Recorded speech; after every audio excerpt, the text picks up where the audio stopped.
ಮೂಡಲಕೆರೆನ ಸುದ್ದಿ ವಾಹಿನಿಗೆ ಸ್ವಾಗತ. ಇದು ನಿಮ್ಮ ವಿಶ್ವಾಸ ವಾಸ್ತವ ಸುದ್ದಿಯ ಪ್ರತೀಕ. ಚೆನ್ನಮ್ಮ ದೇವೇಗೌಡರ ನಿಧನ, ಮುಳುಬಾಗಿಲು ಒಕ್ಕಲಿಗರ ಭವನದಲ್ಲಿ ಭಾವುಕ ಶ್ರದ್ಧಾಂಜಲಿ.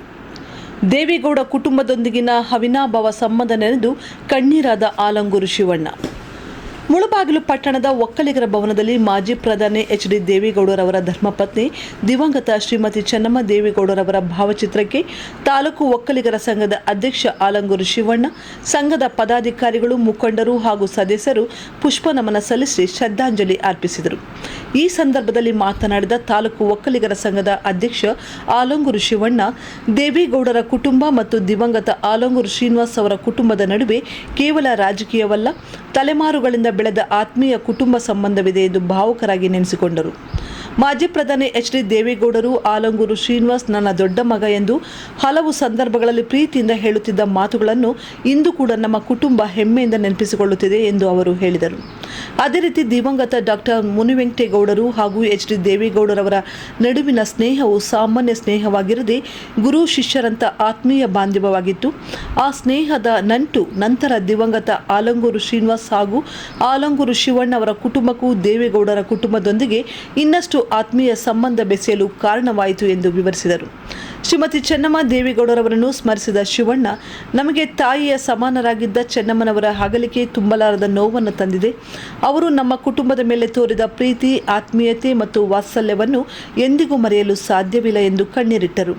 ದಿವಂಗತ ಆಲಂಗೂರು ಶ್ರೀನಿವಾಸ್ ಅವರು ಮಾಜಿ ಪ್ರಧಾನಿ ದೇವೇಗೌಡರವರನ್ನು ಪ್ರೀತಿಯಿಂದ ಅಪ್ಪಾಜಿ ಎಂದು ಕರೆಯುತ್ತಿದ್ದರು. ದೇವೇಗೌಡರ ನಿವಾಸಕ್ಕೆ ಭೇಟಿ ನೀಡಿದ ಪ್ರತಿ ಸಂದರ್ಭದಲ್ಲೂ ಚೆನ್ನಮ್ಮನವರು ತಾಯಿಯ ಮಮತೆಯಿಂದ ಆತಿಥ್ಯ ನೀಡಿ ಸ್ವತಃ ಬಳಸಿದ ಊಟವನ್ನು ಸವಿಯುವ ಭಾಗ್ಯ ನಮ್ಮ ಕುಟುಂಬಕ್ಕೆ ಸಿಕ್ಕಿತ್ತು. ಆ ಸಿಹಿ ನೆನಪುಗಳು ನಮ್ಮ ಮನಸ್ಸಿನಲ್ಲಿ ಎಂದೆಂದಿಗೂ ಅಳಿಯದೆ ಗುರುತಾಗಿ ಉಳಿದಿದೆ ಎಂದು ಶಿವಣ್ಣ ಭಾವುಕರಾಗಿ ಹೇಳಿದರು. ನಮ್ಮ ಕುಟುಂಬ ದೇವೇಗೌಡರ ಮನೆಯನ್ನು ಸದಾ ನಮ್ಮ ಮನೆಯಂತೆಯೇ ಭಾವಿಸಿದೆ. ಆ ಕುಟುಂಬದಿಂದ ನಮಗೆ ದೊರೆತ ಪ್ರೀತಿ, ವಿಶ್ವಾಸ ಮತ್ತು ಆಶೀರ್ವಾದವನ್ನು ಜೀವನ ಪೂರ್ತಿ ಗೌರವದಿಂದ ನೆನಪಿಸಿಕೊಳ್ಳುತ್ತೇವೆ. ಚೆನ್ನಮ್ಮನವರ ಆತ್ಮಕ್ಕೆ ಭಗವಂತ ಶಾಂತಿ ನೀಡಲಿ ಹಾಗೂ ದೇವೇಗೌಡರ ಕುಟುಂಬಕ್ಕೆ ಆ ದುಃಖವನ್ನು ಭರಿಸುವ ಶಕ್ತಿಯನ್ನು ಕರುಣಿಸಲೆಂದು ಪ್ರಾರ್ಥಿಸಿದರು. ಶ್ರದ್ಧಾಂಜಲಿ ಸಭೆಯಲ್ಲಿ ಎಲ್ಲರೂ 2 ನಿಮಿಷ ಮೌನಾಚರಣೆ ಮಾಡಿ ದಿವಂಗತ ಚೆನ್ನಮ್ಮ ದೇವೇಗೌಡರ ಆತ್ಮಕ್ಕೆ ಶಾಂತಿ ಕೋರಿ ನಮನ ಸಲ್ಲಿಸಿದರು. ವರದಿ ಬಜರಂಗಿ ಚಲಪತಿ, ಮೂಡಲಕೆರೆನ ಸುದ್ದಿ. ಶಾಂತಿ. ಏನು ಕರ್ನಾಟಕದ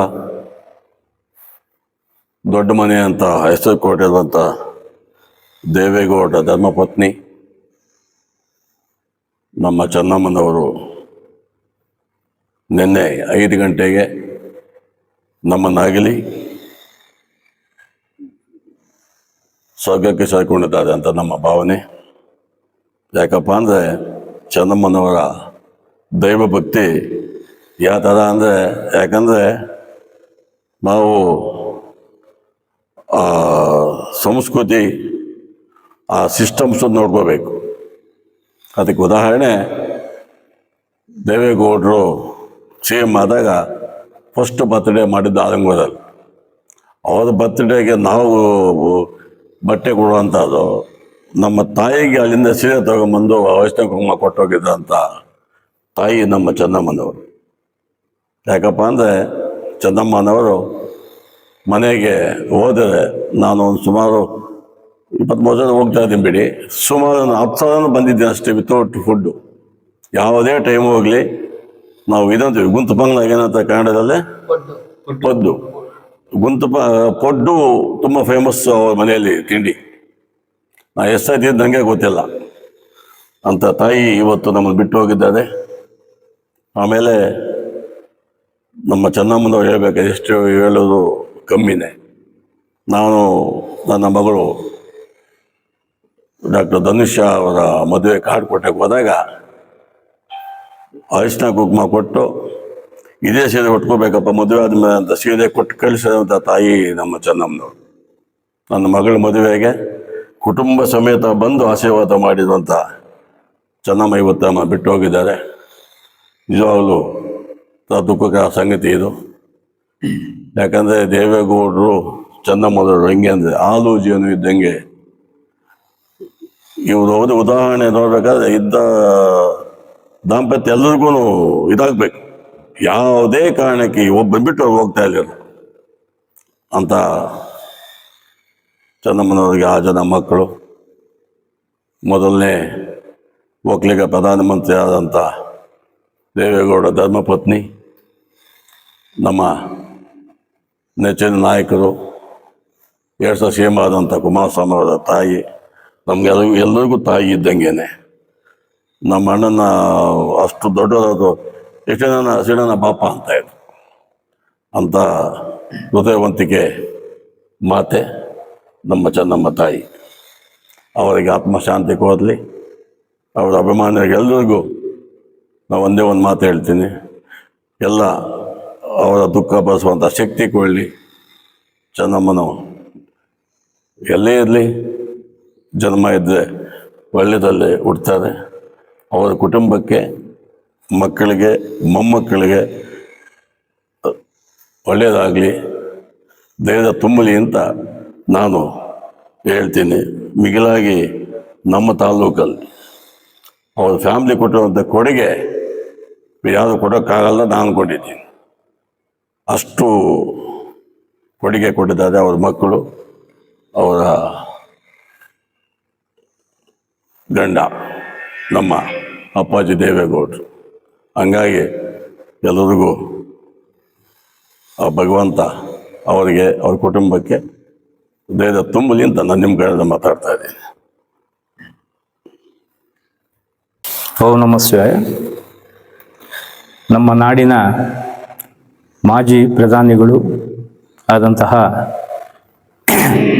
SD ದೇವೇಗೌಡರವರ ಪತ್ನಿ ಹಾಗೂ ನಮ್ಮ ರಾಜ್ಯದ ಮಾಜಿ ಮುಖ್ಯಮಂತ್ರಿಗಳು ಹಾಗೂ ಕೇಂದ್ರದ ಮಂತ್ರಿಗಳಾದಂಥ ಕುಮಾರಣ್ಣನವರ ತಾಯಿ ಹಾಗೂ ನಿಖಿಲ್ ಕುಮಾರಸ್ವಾಮಿ ಅವರ ಅಜ್ಜಿಯವರಾದಂತಹ ಚೆನ್ನಮ್ಮನವರು ನಿನ್ನೆ ನಿಧನ ಹೊಂದಿದ್ದಾರೆ. ಅವರ ಆತ್ಮಕ್ಕೆ ಶಾಂತಿ ಸಿಕ್ಕಲಿ ಹಾಗೂ ಅವರ ಕುಟುಂಬದವರಿಗೆ ಒಳ್ಳೆ ಧೈರ್ಯ ಬರಲಿ ಅಂತ ಹೇಳ್ತಾ ನನ್ನ ಒಂದೆರಡು ಮಾತನ್ನು ಮುಗಿಸ್ತೇನೆ. ಜೈ ಹಿಂದ್. ಓಂ ಶಾಂತಿ. ನಮ್ಮ ಅಪ್ಪಾಜಿಯಾದಂಥ HD ದೇವೇಗೌಡರು ಮಾಜಿ ಪ್ರಧಾನರು, ಅವರ ಧರ್ಮಪತ್ನಿ ಚೆನ್ನಮ್ಮ ಅಜ್ಜಿ ಇವತ್ತು ನಮ್ಮನ್ನೆಲ್ಲ ಬಿಟ್ಟು ಅಗಲಿದ್ದಾರೆ. ಅವ್ರಿಗೆ ಆ ದೇವರು ಒಳ್ಳೆ ಶಾಂತಿ ಸಿಗಲಿ ಅಂದ್ಬಿಟ್ಟು ಈ ಮುಖಾಂತರ ಆ ದೇವರಲ್ಲಿ ಪ್ರಾರ್ಥನೆ ಮಾಡ್ತಾ ಇದ್ದೀನಿ. ಅದೇ ರೀತಿ ನಮ್ಮ ಶಿವನ್ ಹೇಳ್ದಂಗೆ ನಮ್ಮ ರಾಷ್ಟ್ರಕ್ಕೆ, ನಮ್ಮ ರಾಜ್ಯಕ್ಕೆ, ಅದು ನಮ್ಮ ತಾಲ್ಲೂಕಿಗೆ ಅವರು ಕುಟುಂಬಸ್ಥರು ಬಹಳ ಹೆಚ್ಚಿನ ರೀತಿಯಲ್ಲಿ ಅನುಕೂಲ ಮಾಡಿಕೊಟ್ಟಿದ್ದಾರೆ. ತುಂಬು ಕುಟುಂಬ ಅವ್ರದ್ದು. ಅವರು ನಮ್ಮ ಅಪ್ಪಾಜಿಯವರು ಏನೇ ಮುಂದೆ ನಿಂತು ಏನೇ ಮಾಡಬೇಕಾದ್ರೂ HD ದೇವೇಗೌಡರು ಈ ಚೆನ್ನಮ್ಮಜ್ಜಿ ಪಾಪ ಹಿಂದೆ ಇದ್ದು ಎಲ್ಲ ಕುಟುಂಬನ ಪೋಷಣೆ ಮಾಡ್ಕೊಂಡ್ಬಂದು ಎಲ್ಲರೂ ಎಲ್ಲ ರೀತಿಯಿಂದಲೂ ಅವರು ಎಲ್ಲ ರಂಗದಲ್ಲೂ ಅವರು ಉದ್ಧಾರ ಆಗಿ ಎಲ್ಲ ರೀತಿಯಿಂದ ಸರ್ವಿಸ್ ಮಾಡ್ತಾ ಇದ್ದಾರೆ. ಅಂದರೆ ಇವತ್ತು ನಿಮ್ಮ ತಾಯಿನೇ ಆ ಚೆನ್ನಮ್ಮಜ್ಜಿನೇ. ಈಗ ನಾವು ನಮ್ಮ ತಾಲೂಕಿನ ವಕೀಲ ಸಂಘದಿಂದ ಅವ್ರಿಗೆ ಅವರ ಆತ್ಮಕ್ಕೆ ಶಾಂತಿ ಸಿಗಲಿ ಅಂದ್ಬಿಟ್ಟು ಕೋರ್ಕೊಳ್ತಾ 12 ಮಾತು ಮುಗಿಸ್ತಾ ಇದ್ದೆ. ಓಂ ಶಾಂತಿ. ನಮ್ಮ ಕರ್ನಾಟಕದ CM ಆಗಿದ್ದಂತಹ ದೇವೇಗೌಡರು ಹಾಗೂ ನಮ್ಮ ದೇಶದ ಪ್ರಧಾನಿ ಆಗಿದ್ದಂತಹ ದೇವೇಗೌಡರ ಧರ್ಮಪತ್ನಿ ಚೆನ್ನಮ್ಮ ಅವರು ನಿನ್ನೆ ಸ್ವಗೃಹ ಆಗಿದ್ದಾರೆ. ಅವರಿಗೆ ನಮ್ಮ ಮುಳಬಾಗಿಲು ತಾಲೂಕಿನ ಒಕ್ಕಲಿಗರ ಸಂಘದಿಂದ ದುಃಖವನ್ನು ಅರ್ಪಿಸುತ್ತಾ, ಅದೇ ರೀತಿಯಲ್ಲಿ ನಮ್ಮ ಕರ್ನಾಟಕದ ಕಂಡದ ಮುಖ್ಯಮಂತ್ರಿ ಆಗದಂತಹ ಕುಮಾರಸ್ವಾಮಿ ಅವರು ಹಾಗೂ ಅವರ ಮೊಮ್ಮಕ್ಕಳು ಎಲ್ಲರೂ ಕೂಡ ಈ ನಮ್ಮ ಕರ್ನಾಟಕಕ್ಕೆ ಎಷ್ಟು ಕೊಡುಗೆ ಕೊಟ್ಟರು ಕೂಡ ಸಾಲದು ಅನ್ನೋ ರೀತಿಯಲ್ಲಿ ನಮ್ಮ ಕರ್ನಾಟಕ ಸೇವೆಯನ್ನು ಅವರು ಮಾಡಿದ್ದಾರೆ.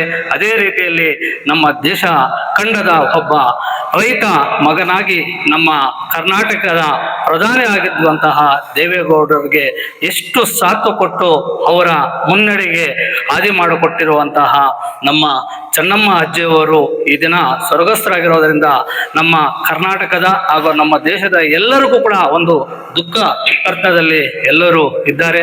ಆದರೂ ಕೂಡ ಆ ತಾಯಿಯ ಆಶೀರ್ವಾದ ನಮ್ಮ ಕರ್ನಾಟಕದ ನಮ್ಮ ಜನಗಳ ಮೇಲೆ ಇರಲಿ ಅಂತ ನಾವು ಭಾವಿಸುತ್ತಾ, ಈ ಕರ್ನಾಟಕದಲ್ಲಿ ಮತ್ತೆ ಅವರು ಹುಟ್ಟು ಬರಲಿ ಅಂತ ನಮ್ಮ ಒಕ್ಕಲಿಗರ ಪರವಾಗಿ ನಾವೆಲ್ಲರೂ ಕೂಡ ಒಂದು ವಿನಂತಿ ಮಾಡುತ್ತಾ, ಅವರು ಸ್ವರ್ಗಸ್ಥರಾಗಿರೋದಕ್ಕೆ ಅವರು ಸ್ವರ್ಗದಲ್ಲೂ ಕೂಡ ಒಳ್ಳೆ ಸುಖಕರವಾಗಿ ಇರಲಿ ಅಂತ ನಾವೆಲ್ಲರೂ ಕೂಡ ಭಾವಿಸುತ್ತಾ ಅವರ ಪಾದಗಳಿಗೆ ನಮಸ್ಕರಿಸಿ ಅವರ ಆಶೀರ್ವಾದ ಅವರು ಇಹಲೋಕದಲ್ಲಿದ್ದರೂ ಕೂಡ ನಮ್ಮ ಜನಗಳ ಮೇಲೆ ಅವರ ಆಶೀರ್ವಾದ ಇರಲಿ ಅಂತ ಭಾವಿಸುತ್ತಾ 2 ಮಾತು ಮಾತಾಡಕ್ಕೆ ಎಲ್ಲರೂ ನನಗೆ ಸಾಥ್ ಕೊಟ್ಟಿದ್ದಕ್ಕೆ ಧನ್ಯವಾದಗಳು. ಓಂ ಶಾಂತಿ. ಈ ದಿನ ನಮ್ಮ ನೆಚ್ಚಿನ ನಾಯಕರಾದಂಥ ನಮ್ಮ ಹಿರಿಯರಾದಂಥ ಮಾನ್ಯ ದೇವೇಗೌಡರ ಪತ್ನಿಯಾದ ನಮ್ಮ ಚೆನ್ನಮ್ಮಾಜಿಯವರು ದೈವಾಧೀನರಾಗಿದ್ದಾರೆ. ಅದಕ್ಕೆ ನಮ್ಮ ಕರ್ನಾಟಕದವರೆಲ್ಲರೂ ದುಃಖತಪ್ತರಾಗಿದ್ದಾರೆ. ಅವರಿಗೆ ಆತ್ಮಕ್ಕೆ ಶಾಂತಿ ಸಿಗಲಿ, ಅವರ ಕುಟುಂಬಕ್ಕೆ ಆ ಒಂದು ಧೈರ್ಯ ಇದ್ದು ಆ ಒಂದು ಇದಕ್ಕೆ ಭರಿಸುವ ಶಕ್ತಿ ಕೊಡಲಿ ಭಗವಂತ ಅಂತೇಳಿ ನಾನು ಈ ಮಾತು ಮುಗಿಸ್ತಾ ಇದ್ದೀನಿ. ಓಂ ಶಾಂತಿ. ಧೀಮಂತ ನಾಯಕರು, ನಮ್ಮ ಹೆಮ್ಮೆಯ ಪ್ರಧಾನಮಂತ್ರಿಗಳಾದ ಸನ್ಮಾನ್ಯ ಶ್ರೀ ದೇವೇಗೌಡರ ಧರ್ಮಪತ್ನಿಯಾದಂಥ ಚೆನ್ನಮ್ಮಾಜಿಯವರು ನಿನ್ನೆ ನಮ್ಮನ್ನೆಲ್ಲ ಅಗಲಿ ಸ್ವರ್ಗಸ್ಥರಾಗಿದ್ದಾರೆ. ಅವ್ರಿಗೂ ಅವ್ರ ಕುಟುಂಬಸ್ಥರಿಗೂ ಎಲ್ರಿಗೂ ಧೈರ್ಯ ತುಂಬಿ ಎಲ್ಲ ಒಳ್ಳೆಯದಾಗಲಿ. ಈಗಾಗಲೇ ಎಲ್ಲರೂ ಅಗಲಿ ಹೋಗಲಿದ್ದಾರೆ. ಆ ತಾಯಿ ಹೆಂಗಿ ಎಂತ ಅಂತ ಆ ತಾಯಿ ಸ್ವರ್ಗಸ್ಥರಾಗಿ ಆ ತಾಯಿಗೆ ಒಳ್ಳೆಯದಾಗಲಿ, ಮತ್ತೊಮ್ಮೆ ಮಗದೊಮ್ಮೆ ಒಳ್ಳೆಯ ಜನ್ಮಗಳು ಕೊಟ್ಟು ಆ ಭಗವಂತ ಅವ್ರಿಗೆ ಆಶೀರ್ವಾದ ಮಾಡಲಿ ಅಂತ ಪ್ರಾರ್ಥಿಸ್ತೀನಿ. ಪ್ರಧಾನ ಆಗಿರ್ತಕ್ಕಂಥ ದೇವೇಗೌಡ ಧರ್ಮಪತ್ನಿ ಆಗ್ತಕ್ಕಂಥ ಚೆನ್ನಮ್ಮನವರು ಸ್ವರ್ಗಸ್ಥರಾಗಿದ್ದಾರೆ ನಿನ್ನೆ ತಾನೆ.